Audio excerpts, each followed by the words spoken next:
Hi అండి. ఈరోజు అయితే మా పిల్లలు స్కూల్ నుండి ఇంటికి వచ్చేసరికి ఇంటి ముంగడ అయితే ఆవు కూర్చొని ఉంది.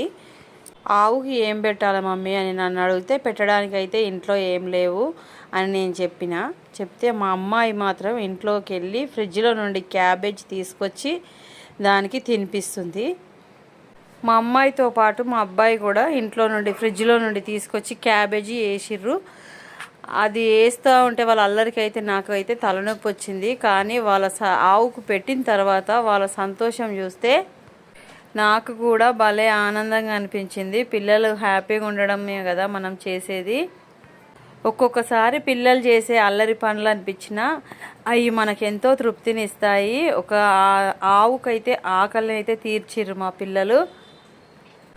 ఒక్కొక్కసారి పిల్లలు చేసే అల్లరి పనులు కూడా పెద్దవాళ్ళకి తెలియకుండానే ఎంతో తృప్తిని మాత్రం ఇస్తాయి. ఈరోజు కూడా నా అయితే అలాగే జరిగింది. ఈరోజు సాయంత్రం అయితే ఇలా సరదాగా అయితే గడిచిపోయింది ఫ్రెండ్స్. ఓకేనా, బాయ్ మరి.